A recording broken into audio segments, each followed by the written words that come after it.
Ciao jewelry making friends. I am having so much fun. I was playing with making some rings with my buttons and some small crystal beads, and this was my first design. I am getting ready to take a trip to Anna Maria Island with a friend for a week, and I was doing this so that I'd have like something fun because we always go to dinner, we go to breakfast, we go shopping. And I wanted to have something fun to wear, but also I wanted to have a couple of extra videos posted so my channel wouldn't be a ghost town while I'm traveling. So I am just like, I'm laughing because this is a little bit crazy, but isn't it adorable? I just think it's so cute. So this is what it looks like, and I started with a vintage lucite button. I think this one is from the 1950s. I have a huge button collection. Some of you may have heard me say that. And then I just went into my stash and took some really fine gauge ball head pins and some little check glass flowers and some crystals in a couple of sizes and colors, and just made these little small components and attached them to the middle of this button, and it is so fun. I mean, it is just so fun. I just love it. But you know, I can't stop there. So we're going to do another one together, and maybe even two more. I've just, as I said, been having so much fun with this that I've pulled some supplies for a purple one, and I happen to have a tiara cast gold button. It's brass and gold plated, and I have taken already ahead of filming, I used my Permalac coating and coated this really well. I've also done all my ball head pins because these are just like base metal, like fashion jewelry supplies. So I have coated all of these. Just after I was done, I just brushed it all. So, and my wire is anti-tarnish. So they are, you know, as rings, if they get water, if they get wet, if they get hand lotion, they won't tarnish very quickly. So I'm really happy with that. And what I did on this is pretty simple. You will need a ring mandrel or something that you can get your round size. And for me, I like to do a size 8 or 9 for these two fingers, especially on a fun ring like this. So this one was like an 8.5, so it's perfect for me. I can wear it on either finger. But you can also use a lipstick tube. You can also use like the top of a nail polish. What else? A Sharpie marker, if you have any little glass storage containers like that. And the best thing to do is, if you have a ring that already fits you, try it on those things. You know, try it and you'll see if you have the right shape, you know, if you don't have a ring mandrel. I'm a toolaholic, so I have to have my tools. And then what I did is I used a piece of 20 gauge wire, and I've given myself probably about 15 inches here, just because I was a little bit short on my first one. I wanted to do more wraps down the side here, but I had shorted myself, so I don't mind if I have some left over. I put it in my scrap bag, so like I said, about 15 inches. And then this is going to look a little bit strange. I'm going to come right about in the middle with a plier. I'm using a bail making plier, but you can use any plier. And I am going to make a loop where I'm bringing one wire over. This is going to hit the camera lens, so just forgive that. But I'm just making a loop like right in the middle of the wire. So it looks like that. And then I'm going to switch it to the other way, just because I need to get these wires directed down, because they're going to feed through my button. So it just looks like that. I don't want a super big loop, but this is all of these little components that I made are attached to a single loop coming out of the middle of the button. So that loop will determine how full you can make your ring. So, you know, I don't want it super tiny, but I don't want it really big either. And I have chosen 3 different buttons to try this design on, because this one is a vintage lucite button that's rather, let me turn it upside down so you can see. It's rather let me get my finger out of the way too. It's rather large. It's probably the size of a nickel. And then this one is metal and it's oval and it has fairly large holes. And then this little button is a cup button. It's a white Lila Vega luster from Potomac Beads. I think this was in one of our treasure boxes recently, and it's a cup button. And I was thinking, I have a little different plan for this one, but I was thinking that because of how concave it is here and then convex on this side, it is like a little, you know, like a little cup. I was thinking that this would give me a whole different look, and this one is check glass. So I wanted to try it with lucite, check glass, and metal and see what my different looks are. And I'm having so much fun with it, which is why I'm still going and going with this design. But to start out with, you know, like with everything, there's a little bit to manage with all the wire, and I just need to get both of my ends of wire through the button and just get it to behave a little bit. When I pull, when I pull these wires, I'm also like shortening that loop a little bit. That looks pretty good to me. We'll need those pliers. I'm just going to like straighten that loop up. And then from here, I'm going to come in on my ring mandrel and I'm going to place that on about the size 8. And it's, like I say, a little bit to hold on to, and the camera is very much in my way. So I'm going to do my best just because I really need this length of wire and I don't want to move the camera back. So I'm going to do my best to keep you in view as I get this wrap started. But I just want to get my tails of wire, one going around this way and one going around this way, and then I'm going to reposition, because I've always found when I'm making rings that I have more strength in my thumb, and if I can get things where I want it and get my thumb over it, I have more control. So like that. That kind of helps me. Okay, and let me check my size. Got scooted up a little bit. Okay, and I'm just going to pull tight and wrap this around here and do the same thing. Let me get this one around. Pull it tight and wrap this one around here. And I'm going to pull these together.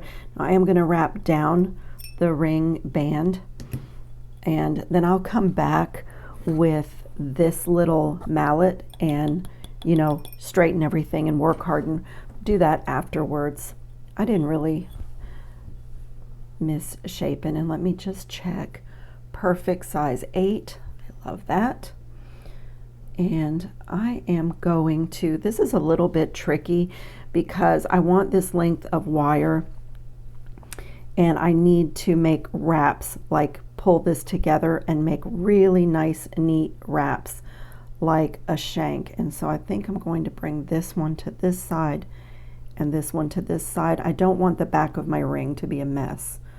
So right there and right there. And then just, if you warm the wire with your fingers and kind of give it a bend and get it in there, try not to kink it, try to like coax it around. And for sure, I know I'll need my pliers. 20 gauge wire is pretty easy on your hands, but for this, like, it's a little bit to hold on to. But it can be done. Nylon jaw pliers are also really handy for this type of work, and I just go slowly, and if my coils are not neat as I go, I straighten them out before I continue. So like I really want that to be tighter, so I'm just going to get my little bent chain nose plier in there and get that wire to coil around like that. And like I say, I have more strength in my thumb, so I tend to grab a situation like this with my thumb, and gives me more control. And so here you could do just a couple of wraps. I think I want to get as many in there as I can, just because it's 20 gauge wire, and you know, that adds a little bit of strength and substantiates this ring band. Like I say, it's just take my time, and so I can see that my coils are a little bit separated, so I'm going to grab the whole stack and turn my ring both ways and just make them nice and neat. If you like the look of them separated, then maybe purposefully wrap them with a little space in between, but I like them tight together. It just looks good to me.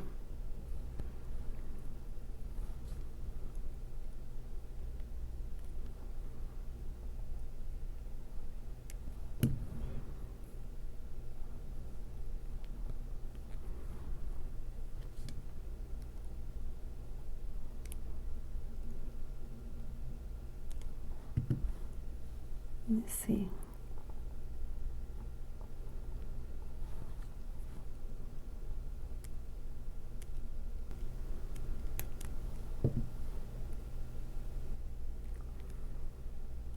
Okay, I think I'm going to stop there.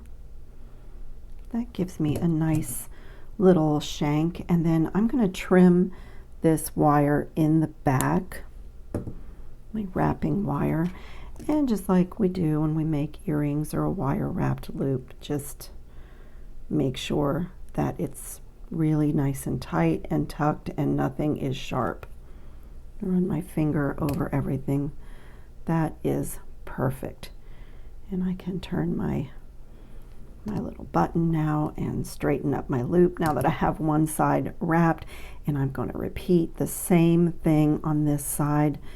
Just get that wire nice and warm and wrap, and I'll try to match my wraps on the other side. With artisan wire work, I think sometimes you have to embrace the little bit of imperfection because it's the hand of an artist and it's not made by a machine. So I am learning, because I'm a little bit of a perfectionist with my jewelry, but I am learning to just love, like on this one, I'll just show you, like one side had a few more wraps than the other, and my instinct was, oh, cut it apart and just start over. But I think it's a beautiful ring. It's adorable, it's handmade, it's fun, you know, so that's my little bit of advice for things like this because rings to me are one of the more difficult things in jewelry to make. They really are. It's a little bit hard on the hands, though it's wire working that can be a little bit challenging. So I am trying to build a playlist for you guys with different ways to make rings, and there are a few videos on there already, and I wear a ring often that I made in a video months and months ago, and I still love that ring. It's very simple, very sweet. So if you go to if you tap my picture on my channel, if you tap my little picture icon, it'll take you to the home page of my channel, and there are some choices across the top, and one of them says playlists. And if you go there, you'll see that I have a playlist for rings.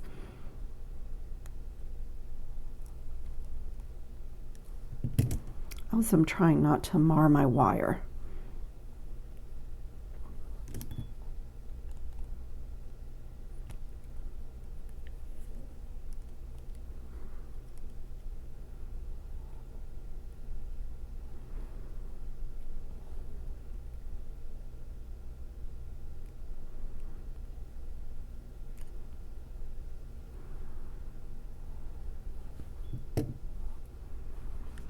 And right here I'm drawing those two, my band wires together, so before I keep wrapping, just going to make sure they're sitting side by side.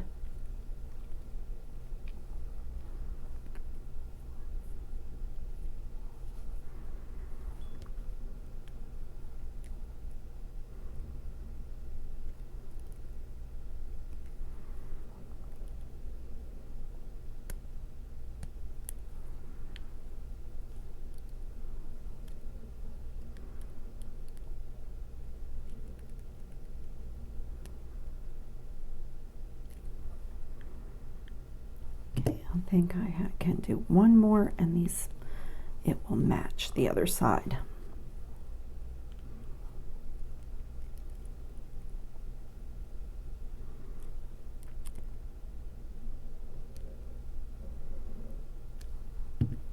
And same thing, trim in the back.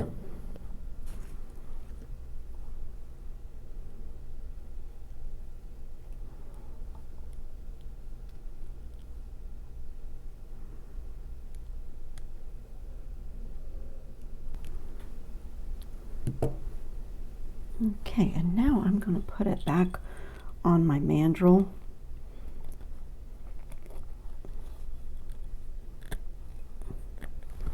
And take that little rubber mallet and just like tap, tap, tap.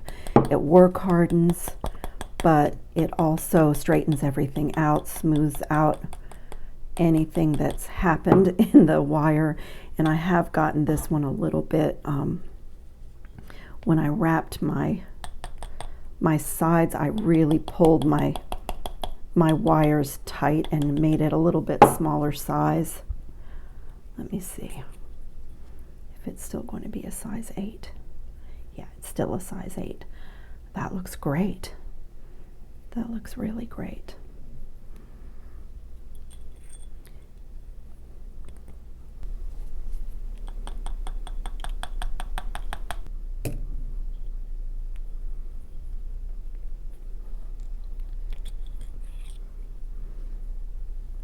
Okay, that looks really good.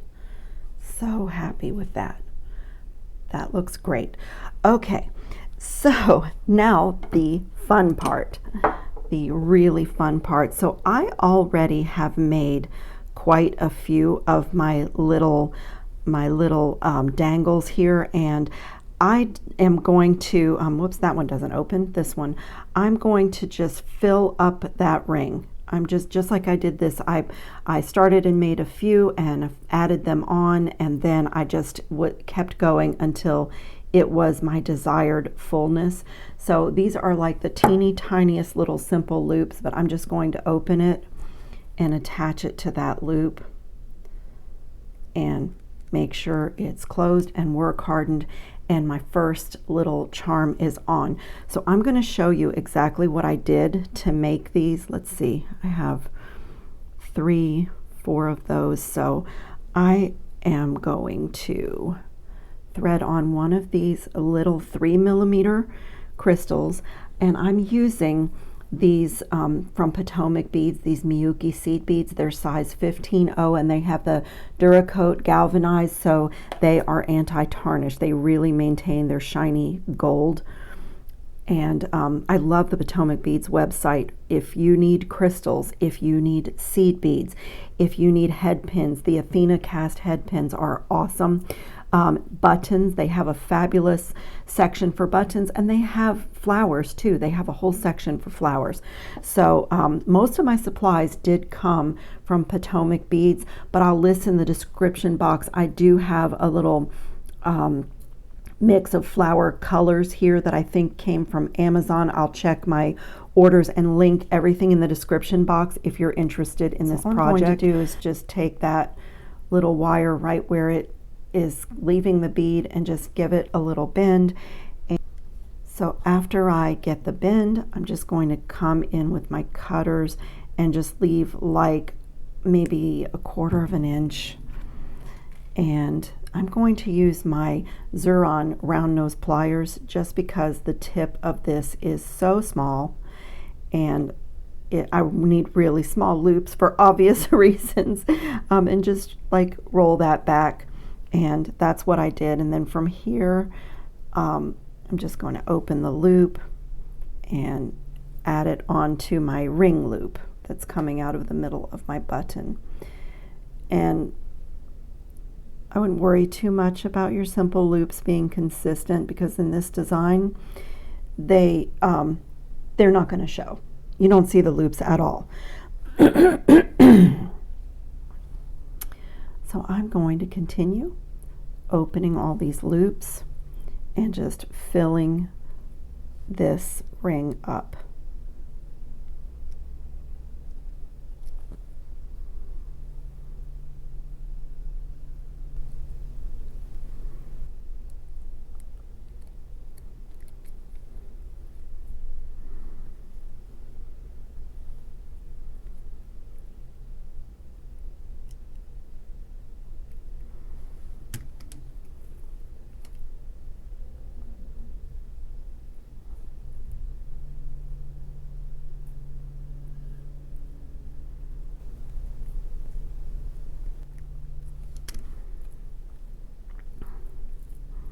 That is so gorgeous. I love that little ring. It's so pretty. Absolutely stunning. So here I just have to assess if I can fit one more. That loop is pretty full, but I think that I can fit one more. So let's see, I have with the bigger crystals 1, 2, 3, 4, 1, 2, 3, 4. So I'm going to do one more with the bigger crystal. So just put a crystal, a seed bead, and a smaller crystal, smaller check glass round it is. And I'm going to do the same thing, give that a little bend, a little snip, and just roll it back into a loop. These are the fine gauge head pins. I want to say these little head pins are 24 gauge wire with the ball on the end, and I don't know where I got these, but they're really small. They are perfect for things like this. So I'm just going to have to see if I can find one more little spot on my loop. This last one will be challenging to close because you have to get in there, but I got it. Okay. I love this. Oh my goodness, look at these, you guys. These are so cute and fun. So you can do them with your little dangles being much bigger and chunkier and longer like I did on this one, or you can shorten them a bit. And on the purple one, I believe that on this purple one, I'm going to, I was playing with my flowers and crystals. I think I'm going to make that one just really simple and just do one crystal on a head pin and one flower on a head pin and cluster them in the middle of the button. So I'm going to repeat that exact same thing. I will get my last one, my ring made off camera, and wrap all of these and come back and show you the third version. Be just a second for you.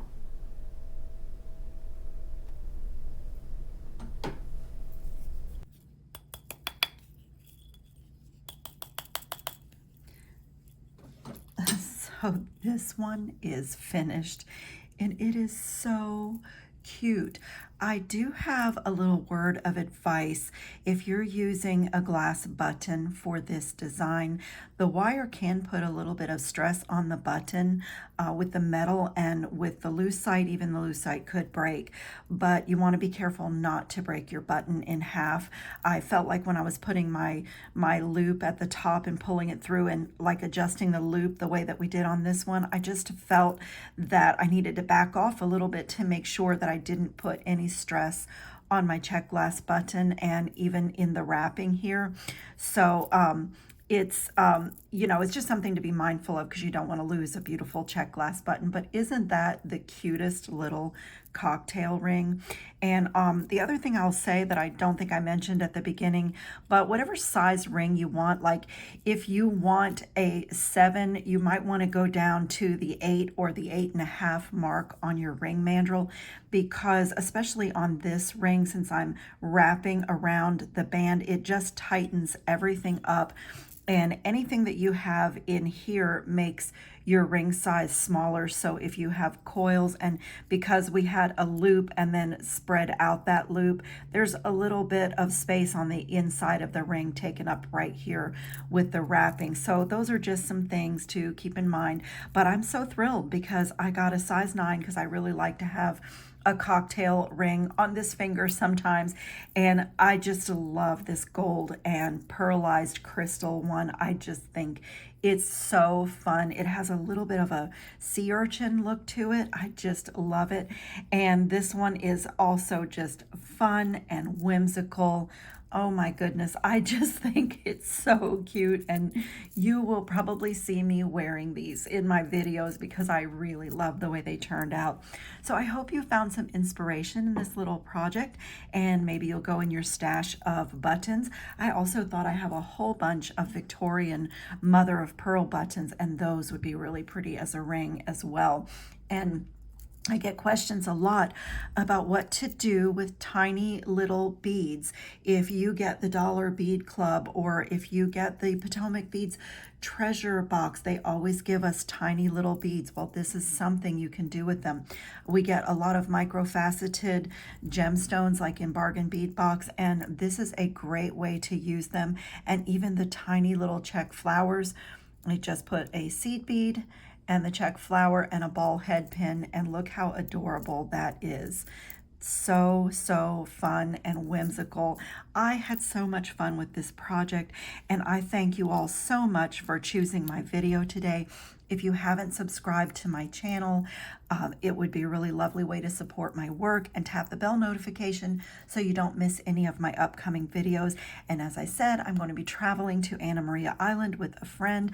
I'm not sure everything we're going to do, but I have sold my jewelry at a shop there, and I don't really sell my jewelry in shops anymore. But if we get to go shopping a little bit, there are a lot of artisans around Florida and especially on the island, and there are some really amazing little handmade jewelry areas. So I'll try to do a little video to post when I get back. So, tap the bell notification so you don't miss that. And we may go bead shopping.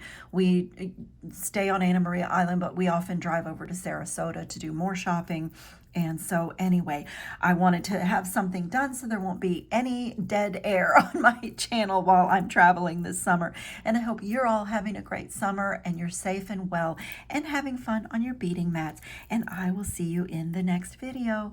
Ciao, jewelry making friends.